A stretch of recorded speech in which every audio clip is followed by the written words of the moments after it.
ඉතින් කොහොමද ඔයාලට සුබ දවසක් කියලා ගොඩක් ආදරෙන් චන්දි ක්‍රියේෂන් channel එකට ඔයාලා පිළිගන්නවා. මම අද ඔයාලට අරගෙන ආව රෙසිපි එකක් හැලප රෙසිපි එකක්.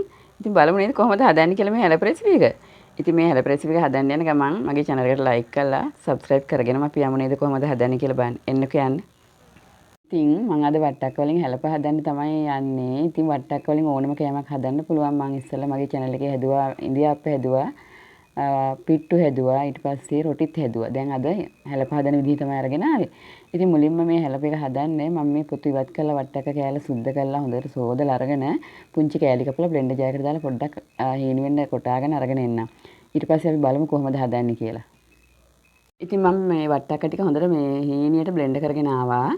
ඊට පස්සේ එතන තියෙන වට්ටක්ක ග්‍රෑම් 150ක්, මෙතන තියෙන සීනි ග්‍රෑම් 140ක්, මෙතන තියෙන පාන්පිටි ග්‍රෑම් 150ක්, මෙතන පොල් බෑග් පොල් තියෙනවා. ඉතින් පොලුත් තියෙන ග්‍රෑම් 150ක් විතර වගේ තියෙනවා. මෙතන තියෙන සූදුරු ටිකක් තියෙනවා, ලුණු පොඩ්ඩක් තියෙනවා. ওই ටික තමයි අවශ්‍ය වෙන්නේ. අපි දැන් මේක ඉස්සෙල්ලාම මේ පැණි පොල් ටික හදාගමු. පැණි පොල් ටික හදාගත්තාම මේක තියාගන්න පුළුවන්.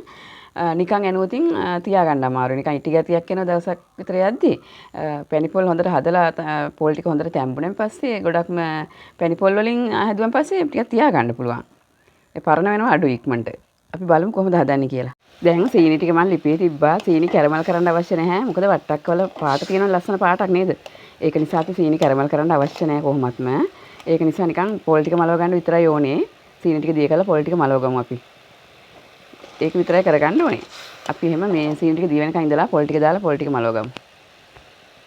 ඊට පස්සේ අපි කොහොමද බලමු හදන්නේ. දැන් සීනි ටික දිය වෙලා තියෙන මම ගොඩක් වතුර දැම්මේ නැහැ. ඊට පස්සේ මම මේකට පොල් ටික එකතු කරනවා.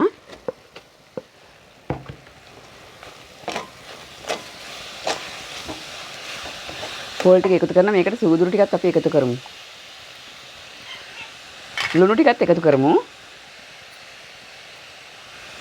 දැන් මේක පොඩ්ඩක් මලව ගමු. පොඩි වෙලාවක් මලව ගත්තාම ඇති. වතුර ගතිය ගොඩක් තියාගන්නේ නැහැ මම වට්ටක්ක නිසා. අපිට ඕන නම් වතුර ටිකක් එකතු කරගන්නත් පුළුවන්. සීනියකට වතුර වැඩි වුණොත් වතුර එක හදාගන්න අමාරුයිනේ.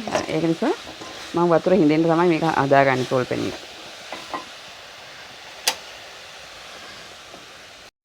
මෙන්න මේ වගේ විනාඩි 5-6ක් මම මේක මේ හොඳට මලව ගත්තා. දැන් පොල් ටික හොඳට මැලවිලා තියෙන්නේ. පොල් මැලුණාන් පස්සේ මේ හොඳට පොල් මලවලා ගත්තන් පස්සේ තියාගන්න පුළුවන් මේ හැලප දවස් දෙකක් උනත් මේ නරක වෙන්නේ නැහැ. පොල් මැලුණ නැත්තම් තමයි ටක් ගාලා ඉටි ගතියට එන්නේ. අර හදිසිය කන්න අපි එහෙම හදාගන්න සීනි පොළු එකට දාලා හදනවා. ඒ වුණාට මෙහෙම මලව ගත්තන් පස්සේ ඉතින් ෂුගර් එකටම ඉතින් කාට හරි දෙන්න උනත් පුළුවන් නේද? මෙන්න මේ වගේ මම මේ වතුර ගතිය හිඳිනකම් පොඩ්ඩක් මලව ගත්තා. දැන් මේක අපි බාලි වල පොඩ්ඩක් නිවෙනකන් ඉඳලා බාලි වල පිටි ටික එකතු කරලා අනාගමු. දැන් අපි පාන්පිටි ටික මේකට එකතු කරමු. ඊට පස්සේ පැණි පොල් ටිකත් එකතු කරලා අපි අනාගමු. ටික රස්නේ තාම ඒ වුණාට පොඩ අපි අනාගමු නැත්තම් පරක්කු වෙනවනේ. මේකට ලුණු එහෙම එකතු කරලා තියෙන හොඳ රසක් තියෙනවා. සූදුරු ටිකත් එකතු කරා.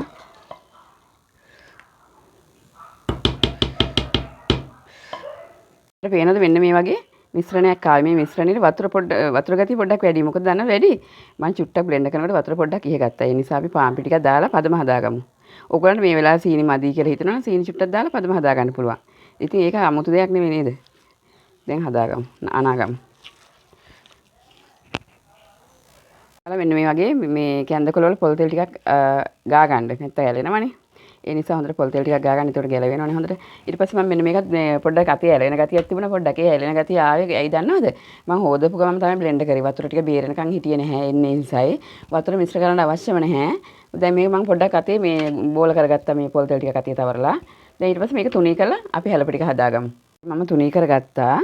ඊට පස්සේ මෙන්න මෙහෙම පෙරලලා අපි පොඩ්ඩක් මේක මේ හදාගමු.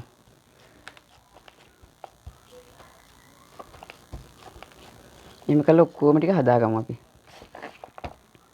දැන් මම මෙන්න මේ වගේ හැලප ටික ඔක්කොම මේ තුනී කරගෙන තියෙන්නේ. දැන් මේක මේ රයිස් කුකර් එකේ තියන්නේ මම.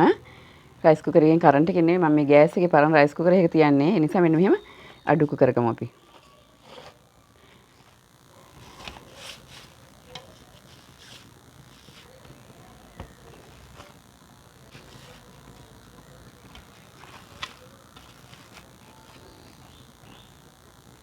දැන් අපි ලිපේ තියාගෙන ඉන්නේ මෙන්න මේක රෙදි කෑල්ලකින් මම ආවරණය කරගත්තා මේ රයිස් කුකර් එකේ තියෙන.